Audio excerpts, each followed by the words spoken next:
Pathology of the testis. It only affects one sex, but it's still important. There are two main things we're going to think about in pathology of the testis. The first is Cryptorchidism, hidden testis, and the second is germ cell tumours of the testis, a really important tumour category in young men.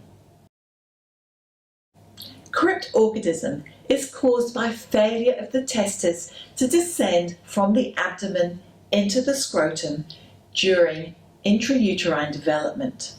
It's present in about 1% of 1-year-old boys, and we don't know why it happens.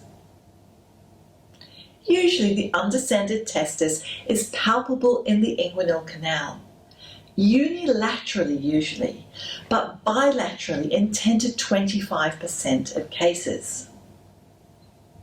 People with bilateral cryptorchidism are at risk of being infertile, but the most important risk is that people with cryptorchidism have an increased risk of testicular germ cell tumours. So here are some key things that we need to remember about testicular tumours. Most are malignant, but there are excellent outcomes with treatment. Before anyone has an operation to remove the tumour, we must look for tumour markers in the blood. Testicular tumours arise from the germ line, the actual reproductive cells in the testis. On the right here is a list of common tumours, and we're going to talk about some of these. The other type of tumour that can occur in the testis is much rarer and arises from the specialised supportive cells, for example the Leydig cells. These may be hormonally active, but are so uncommon that we're not going to address them in this brief lecture.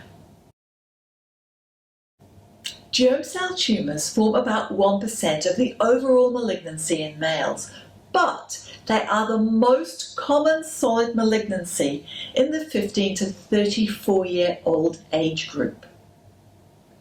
Like many tumours, germ cell tumours have a precursor lesion, germ cell neoplasia in situ.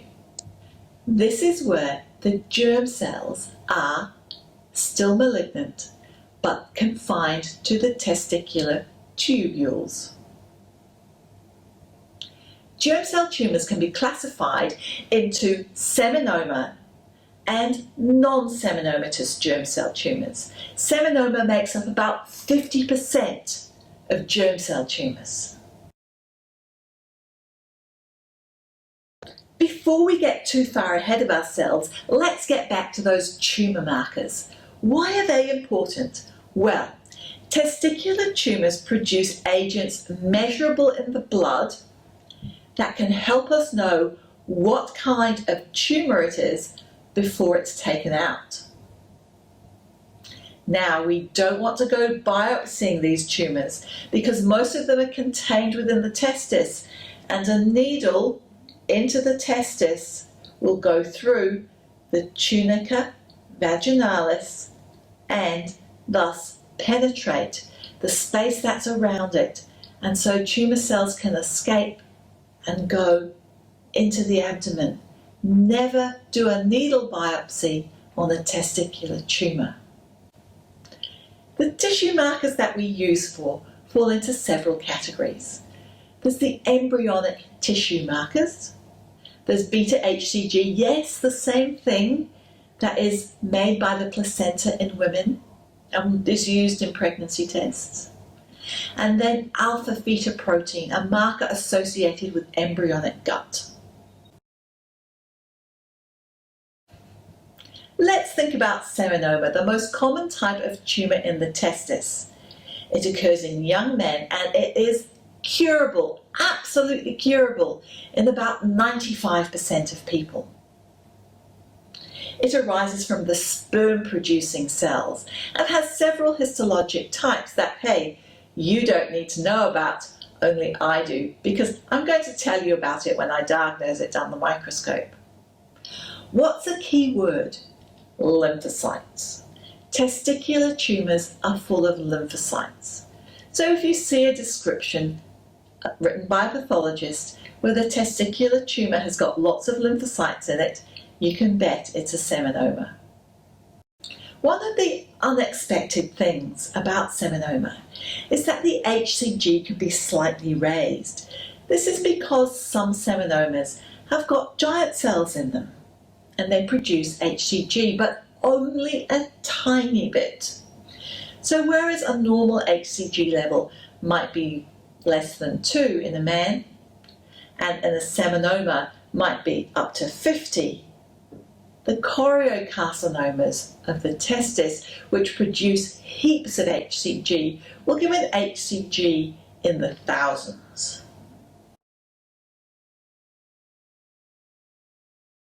Moving on to non-seminomatous germ cell tumours. A common one of these is embryonal carcinoma. This is a really aggressive tumour. Macroscopically, as shown in the picture to the right here, it's full of areas of hemorrhage and necrosis.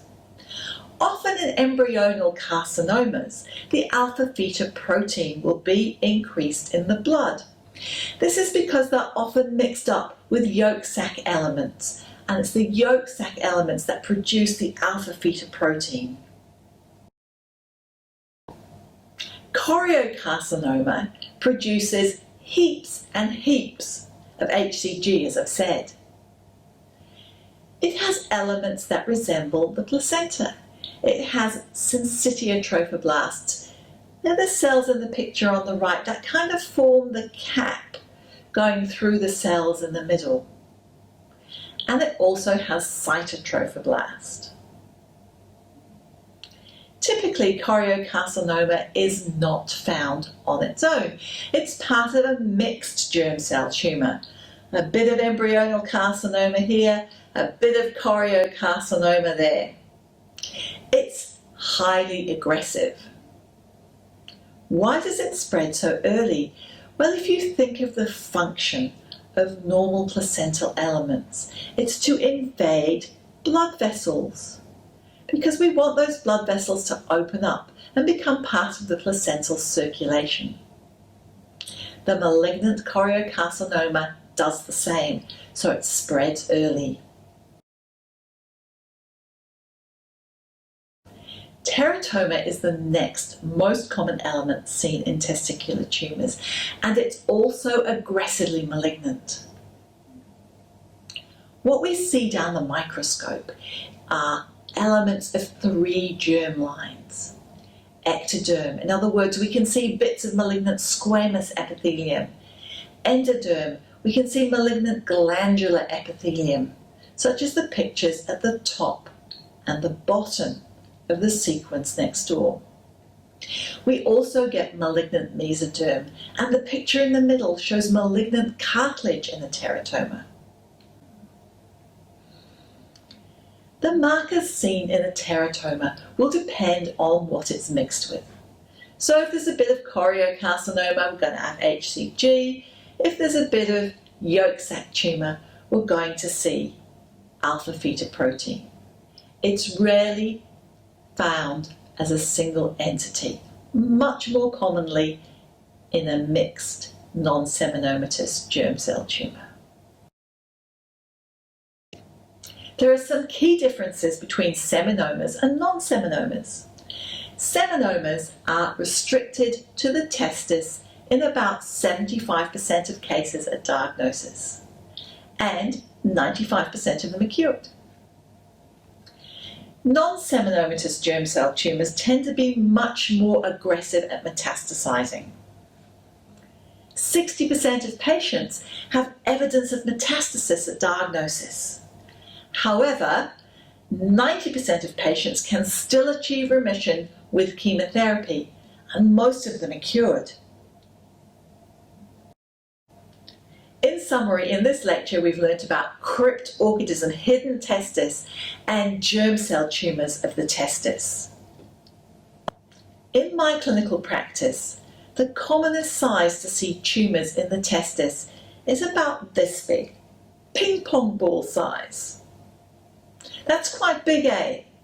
So that's why it's important to keep your eye on the ball, and any increase in testicular size should be investigated.